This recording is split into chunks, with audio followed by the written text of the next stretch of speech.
لله حمدا كثيرا طيبا مباركا فيه هو الأول هو الآخر هو الظاهر هو الباطن وهو بكل شيء عليم. أعوذ بالله من الشيطان الرجيم. بسم الله الرحمن الرحيم.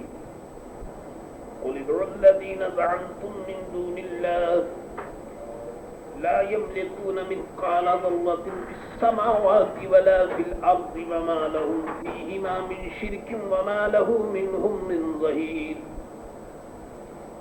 ولا تنفع الشفاعة عنده إلا لمن أذن له حتى إذا فزع عن قلوبهم قالوا ماذا قال ربكم قالوا الحق وهو العلي الكبير. قل من يرزقكم من السماوات والأرض قل الله وإنا أو إياكم لعلى هدى أو في ضلال مبين. قل لا تسألون عما أجرمنا ولا نسأل عما تعملون. قل يجمع بيننا ربنا ثم يفتح بيننا بالحق وهو الفتاح العليم. قل أروني الذين ألحقتم به شركاء كلا بل هو الله العزيز الحكيم. صدق الله مولانا العظيم وصدق رسوله النبي الكريم ونحن على ذلك لمن الشاهدين والشاكرين والحمد لله رب العالمين.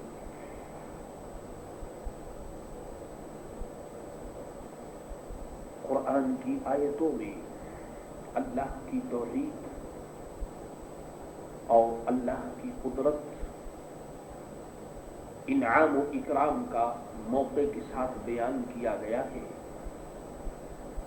پچھلی قوموں کے واقعات بھی ہیں، جو قومیں اللہ کی مقبول ہوئی ان کے بھی واقعات ہیں، اور جو قوم مردود ہوئی ان کے بھی واقعات ہیں.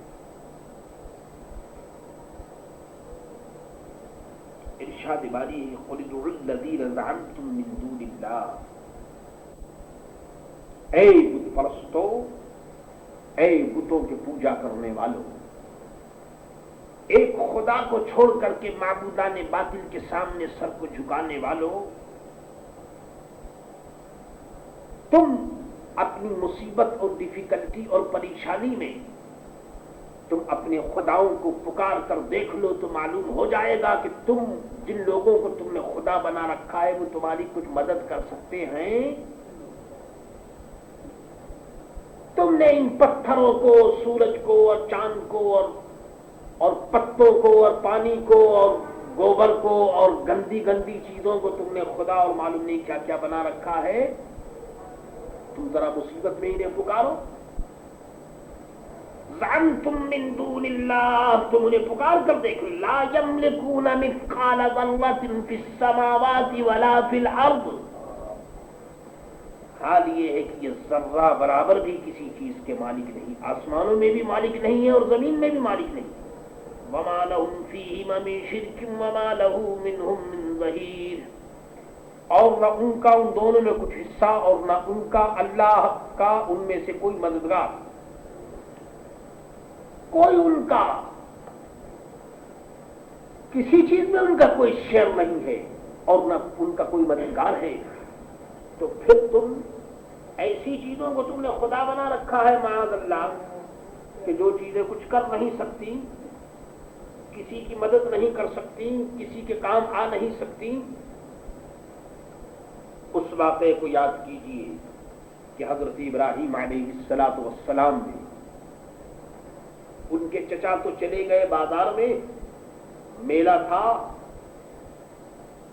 میلہ لگا ہوا تھا، بازار میں چلے گئے اور حضرت ابراہیم علیہ السلام بت خانے کے اندر گئے اور تمام بتوں کو توڑا. کسی کی ناک کاٹی اور کسی کے سر کو مارا اور کسی کی ٹانگ کو توڑا اور کسی کے ہاتھ کو توڑا. اور سب کچھ کرنے کے بعد ایک بڑا سا ڈنڈا اسٹک لے کر کے جو بڑا بت تھا اس کے ہاتھ میں دے دیا. چچا آئے بازار سے، میلے سے، فنکشن لگا وہاں سے آئے تو انہوں نے آن کر جب بت خانے میں دیکھا تو یہ تو بڑی مصیبت ہو گئی. تمام بت ایک ٹوٹے پڑے ہیں، کوئی ادھر گرا ہوا ہے، کوئی ادھر ٹکڑے ٹکڑے ہیں. لوگوں نے یہ ڈیسائیڈ کیا اور یہ فیصلہ کیا کہ یہ کام ابراہیم ہی کا ہو سکتا ہے. انہوں نے یہ سب کچھ بتوں کو توڑا. آپ دیکھیے کہ آدمی کیسا پاگل ہو جاتا ہے جب آدمی بے دین اور بے ایمان ہوتا ہے تو پاگل ہو جائے. ایک طرف تو خدا کہتے تھے اور دوسری طرف ان کا حال یہ تھا کہ وہ خدا ایسے تھے جو اپنے آپ کی بھی حفاظت وہ نہیں کر سکتے تھے. حضرت ابراہیم سے ان کے چچا نے پوچھا کہ اے ابراہیم بتاؤ یہ تم نے کیا ہے؟ حضرت ابراہیم علیہ السلام نے فرمایا کہ آپ مجھ سے کہتے ہیں میں نے کیا، یہ بتوں سے کیوں نہیں پوچھ رہے تھے کہ کس نے کیا؟ یہ تو آپ کے خدا یہی بتا دیں گے، ان سے پوچھ لیجیے. جن کو آپ خدا مانتے ہیں ان سے کیوں نہیں پوچھتے، یہی بتا دیں گے کہ کس نے کیا کیا ہے. لیکن میرے دوستو حضرت ابراہیم کا جواب ان کے پاس کچھ نہ تھا. جب وہ مجبور ہو گئے تو پھر حضرت ابراہیم علیہ السلام نے فرمایا کہ آپ مجھے کہتے ہیں میں نے کیا ہے، یہ دیکھیے جو بڑا بت ہے اس نے ہاتھ میں ڈنڈا لے رکھا ہے، ہو سکتا ہے کہ شاید اس نے سب کو مارا ہو اور سب کو توڑا ہو. ان سے پوچھ لیجیے. معلوم یہ ہوا کہ یہ لوگ بالکل بیکار ہیں.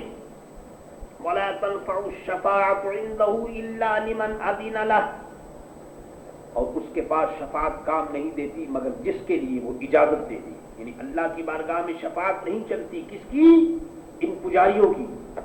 وہ لوگ یہ کہا کرتے تھے کہ ہم ان کی پوجا اس لیے کرتے ہیں کہ اللہ کے یہاں یہ شفاعت کریں گے، یہ سفارش کریں گے. تو رب فرماتا ہے ان کی شفاعت وہاں نہیں چلے گی، شفاعت تو ان کی چلے گی جن کو اللہ تعالیٰ نے اجازت دی ہے. اللہ اکبر. تو وہ کون لوگ ہوں گے؟ وہ اللہ کے نیک بندے ہوں گے، مومنین ہوں گے، اللہ کے نیک بندے ہوں گے. ان کی شفاعت چلے گی. باقی کے بت اور یہ بتوں کے پجاری ان کی کوئی شفاعت وہاں نہیں چلے گی. حتی اذا فزع عن قلوبهم قالوا ماذا قال ربكم، یہاں تک کہ جب اذن دے کر ان کے دلوں کی گھبراہٹ کو دور فرما دی جاتی ہے تو ایک دوسرے سے کہتے ہیں تمہارے رب نے کیا ہی بات فرمائی. وہ کہتے ہیں جو فرمایا حق فرمایا، وہی بلندی والا ہے، وہی بڑائی والا ہے، وہی عزت والا ہے. قیامت میں پہلے تو مومن کو سب کو گھبراہٹ ہوگی، سب کو گھبراہٹ ہوگی. قیامت کا دن ہی ایسا ہوگا کہ سب اس میں پریشان ہوں گے، نفسی نفسی فرمائیں گے. لیکن جب اللہ کے نیک بندوں کو شفاعت کی اجازت مل جائے گی تو ان کے دل کی گھبراہٹ دور ہو جائے گی. یاد رکھو کہ اس گھبراہٹ سے سرکار دو عالم صلی اللہ تعالی علیہ وسلم سیف ہوں گے، محفوظ ہوں گے. حضور کی گھبراہٹ نہیں ہوگی. اور بعض اللہ کے نیک بندے محفوظ رہیں گے. تو جب گھبراہٹ دور فرما جاتی ہے تو ایک دوسرے سے کہتے ہیں تمہارے رب نے کیا ہی بات فرمائی. وہ کہتے ہیں کہ حق فرمایا، وہی ہے بلندی والا، عزت والا، بڑائی والا. یعنی شفاعت ملنے کے بعد شفاعت کرنے والے مومن خوشی میں ایک دوسرے سے پوچھیں گے کہ تم نے رب سے کیا فرمایا. وہ جواب دیں گے کہ شفاعت کی اجازت دی اور یہ شفاعت جو ہے وہ حق ہے. سبحان اللہ. قُلْ مَنْ يَرْزُقُكُم مِّنَ السَّمَاوَاتِ وَالْأَرْضِ، تم فرماؤ کون ہے جو تمہیں روزی دیتا ہے آسمانوں میں اور زمین میں؟ کون ہے جو تم کو روزی دیتا ہے؟ بتاؤ. آسمان سے بارش وہ کرتا ہے، زمین سے سبزہ وہ نکالتا ہے، روزی وہ دیتا ہے. قُلِ اللَّهُ، تو تم خود ہی فرماؤ اللہ. وَإِنَّا أَوْ إِيَّاكُمْ لَعَلَىٰ هُدًى أَوْ فِي ضَلَالٍ مُّبِينٍ، بے شک ہم یا تم یا تو ضرور ہدایت پر ہیں یا کھلی ہوئی گمراہی پر ہیں. مقصد یہ ہے کہ یہ تو ہو نہیں سکتا کہ کافر بھی ہدایت پر ہو اور مسلمان بھی ہدایت پر ہو. یہ نہیں ہو سکتا. ہدایت پر ایک ہی ہوگا. دو آدمی جب آمنے سامنے ہوں گے تو ایک حق پر ہوگا، ایک باطل پر ہوگا. یہ ہو نہیں سکتا کہ دونوں ہی مسلمان ہو جائیں اور دونوں ہی جو ہے معاذ اللہ کافر ہو جائیں، بلکہ حق بھی ہوگا باطل بھی ہوگا. اللہ. اسی لیے فرمایا کہ جو مومن اپنے ایمان میں شک کرے وہ کافر ہے. اگر کوئی آدمی یہ کہے، کسی سے پوچھئے کہ بھائی تم مسلمان ہو، تو وہ کہے کہ جی مجھے نہیں معلوم میں مسلمان ہوں یا نہیں، یہ تو اللہ کو معلوم ہے. تو اگر وہ ایسا کہے گا تو وہ کافر ہے. تب تک تجھ کو اپنے ایمان کا بھی پتہ نہیں. اللہ کو تو سب معلوم ہے لیکن تجھے معلوم ہے یا نہیں؟ تجھے اپنے ایمان کا اقرار ہے یا نہیں؟ تو ہر آدمی کو یقین ہونا چاہیے کہ وہ مسلمان ہے. جس طرح سے وہ یہ سمجھتا ہے کہ اس وقت رات ہے، اس سے زیادہ ہمیں یقین ہونا چاہیے کہ آپ مسلمان ہیں. لا الہ الا اللہ محمد رسول اللہ. تو یہ بات نہیں کہ اس میں ایمان میں شک کرے آدمی کہ وہ مسلمان ہے یا نہیں ہے. معاذ اللہ.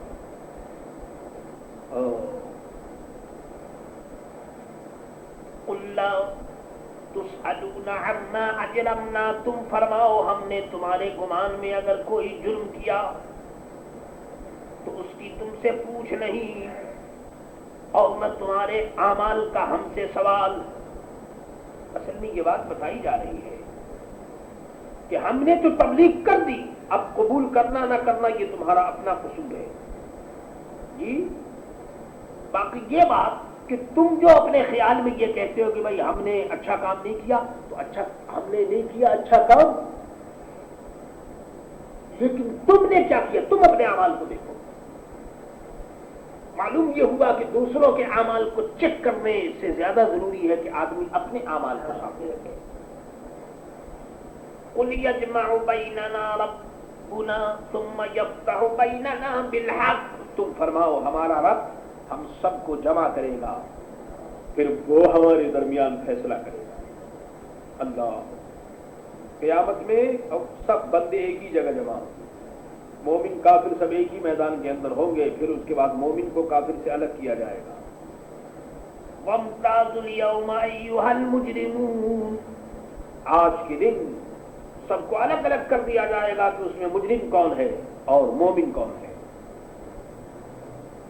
وَهُوَ الْفَتَّاحُ الْعَلِيمُ، وہی ہے سب کچھ جانتا ہے وہ، اور تمام چیزیں کشادہ کرنے والا، کھولنے والا۔ اللہ اکبر۔ قُلْ أَرُونِيَ الَّذِينَ أَلْحَقْتُمْ بِهِ شُرَكَاءَ، تم فرما دو مجھے دکھاؤ تو وہ شریک جو تم نے اس سے ملائے ہیں، دکھاؤ وہ کون ہے جس کو تم خدا کی ذات میں شریک کرتے ہو، وہ کون لوگ ہیں ذرا تم دکھاؤ تو صحیح۔ سبحان اللہ، کلا ہرگز نہیں، بلکہ وہی ہے اللہ عزت والا اور حکمت والا۔ وما ارسلناک، اور اے محبوب ہم نے تم کو نہ بھیجا، الا کافۃ للناس بشیرا ونذیرا، ارسلت الی الخلق کافۃ، میں تمام لوگوں کے لیے رسول بن کر آیا۔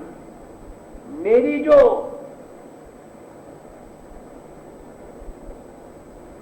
پروفیٹ ہڈ ہے اور میری جو رسالت اور نبوت ہے، یہ پوری کائنات کے لیے تمام آدمیوں کو اس کے اندر لینے والی، بشیرم و نذیرا، خوشخبری دیتا اور ڈر سناتا۔ میرے آقا صلی اللہ تعالی علیہ وسلم میرے دوستو اگلوں کے بھی نبی، پچھلوں کے بھی نبی، نبیوں کے بھی نبی، سب کے نبی۔ اعلیٰ حضرت فرماتے ہیں کہ انبیاء سے کروں عرض کیوں مالکو، انبیاء سے کروں عرض کیوں مالکو، کیا نبی ہے ہمارا تمہارا نبی، کیا نبی ہے ہمارا تمہارا نبی۔ بات یہ ہے کہ سرکار دو عالم صلی اللہ تعالی علیہ وسلم سب کے نبی ہیں۔ ارشاد فرماتے ہیں جیسے سب کا خدا ایک ہے ویسے ہی، جیسے سب کا خدا ایک ہے ویسے ہی، ان کا ان کا ہمارا تمہارا نبی، ان کا ان کا ہمارا تمہارا نبی۔ خدا ایک، سب کا خدا۔